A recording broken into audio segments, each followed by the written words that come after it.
What's going on, guys? Waco from Revolution here in Sincere's SHH Boutique. It's a palace dedicated to independent watchmaking. Here with none other than the CEO, Mr. Oman. How are you, sir? Very good, Wake. Thank you for being here today. So I'm really excited because we're here to talk about Chopard LUC today, and this is one of the brands that I absolutely adore. Carl Friedrich Schäufele, who's the creator of Chopard LUC, is a guy who's a very humble, a very discreet gentleman, but who speaks volumes with his work. And I remember when he first created the Caliber 1.96, his very first in-house movement back in 1996, I was blown away. You know, you have a COSC-certified Geneva seal movement, bidirectional micro-winding rotor, and then the watch that he put it in, the 1860 in 1997, has become, to me, one of the most iconic watches. And I know we're here to talk about a very special version of that watch for you, but before that, tell me, because you kind of like helped to promote and pioneer this brand in this region, what did you see in Chopard LUC from the beginning? You know, I was just thinking about this whole LUC story last night. I have been in this industry for coming up to 30 years.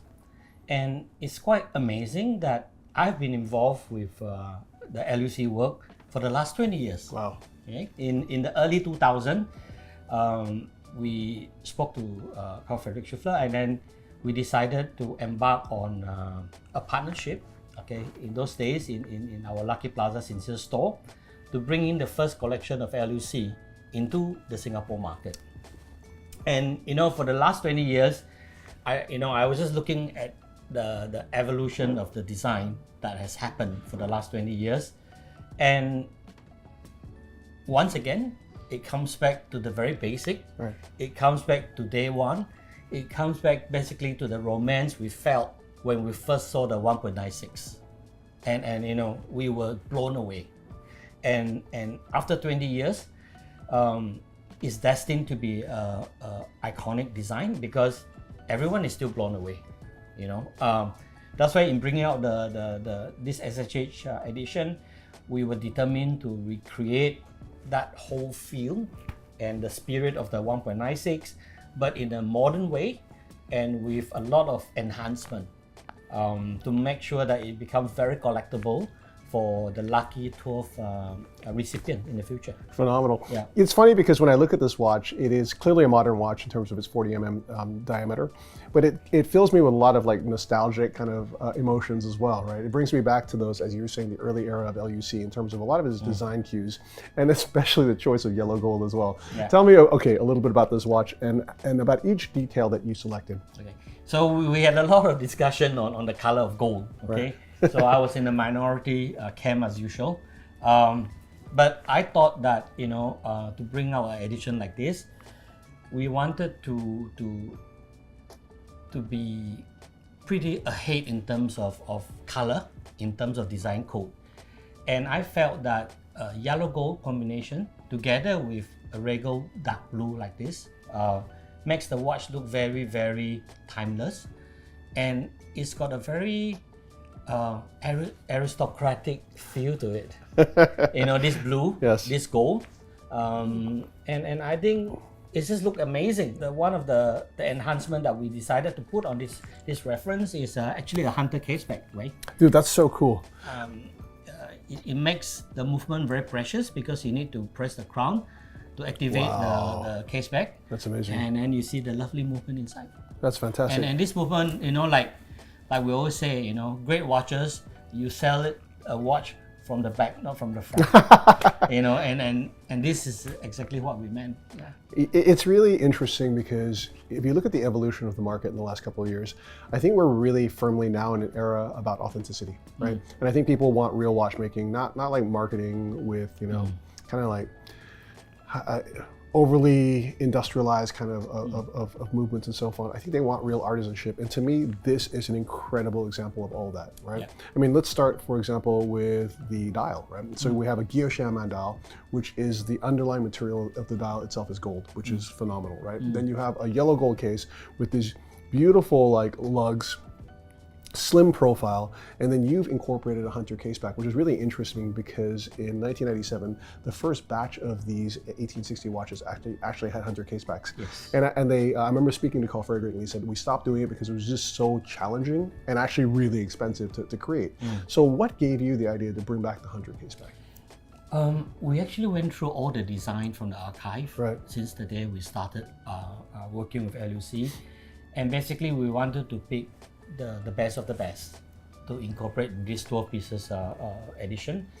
And of course, we were conscious of the cost, but then we thought, hey, if you want to do something to capture the mood and the spirit of the original LUC, you must well go all the way. It's amazing. So we didn't hold back, and we went for it. And I love the incorporation of the Hunter caseback mechanism into the crown, which is effortless to use, super intuitive. And then it's also got the same beehive pattern that you have on the dial of the watch, but this is hand engraved, right? Yes, it is. So I mean, this is really just a sublime expression of artisanship all across. Kyoshima and dial, hand engraved Hunter caseback, and then of course we've got this amazing movement which we were discussing in the beginning. So to me, this is probably one of the most significant movements of all time. So to have that in this beautiful neoclassic styling, expressed beautifully by the SHH edition that's got this yellow gold, kind of old school vibe with the stunning deep blue. It's a great watch. This movement, when it first started, in early 2000, power reserve was not a big deal, okay? Because most brands in those days were living off a reserve of anything between 30 to 40 hours. This movement has a power reserve of 65 hours. And so 20 years ago and today, you can do the same thing. Go back, leave your watch on the drawer on a Friday night, pick it up on a Monday without having to set the time. That's incredible. And yeah. And it's a pair of stacked twin barrels that are on here as well, which was another huge innovation by Chopard, right? Yeah. I mean, that's so cool. So it was such a perfect movement. When we did this watch, we didn't have to do any enhancement to the movement at all. It's as good as it gets. It's as fine as it gets. And what we did was just put it in the strongest form of aesthetic, to make this this will surely become an heirloom piece. I mean, no doubt about it. Absolutely. But this is I love everything about the watch, but I have to say I am both surprised but very delighted by the choice of strap, right? Because you've got such a rich, gentlemanly, noble watch, and then you've got kind of a rugged strap that nerdy collectors like you and me like as well. Tell me about that. I didn't choose a strap. I don't know how it got here. I didn't choose a strap.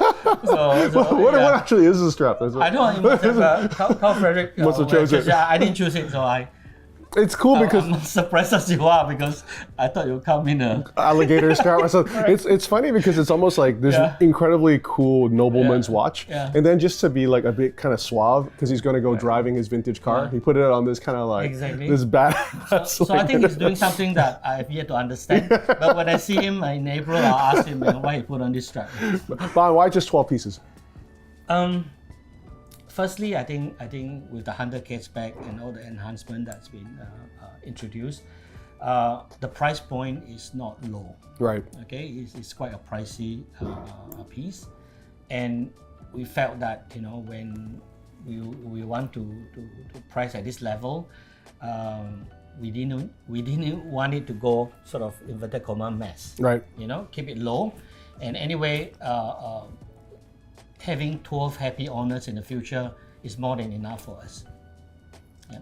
Absolutely incredible. And it's really wonderful also to think about that, this idea of Sincere, discovering the best in small independent watchmaking and using its platform to showcase it to the world. Letting this be a place of discovery for people has been a tradition for over 20 years. Yes. We do our best and we keep on trying. We never stop every day. Well done, sir. Yeah. Well, it's a great watch, and thank you so much for your time. Thank you, Wei. Cheers. Thank you so much.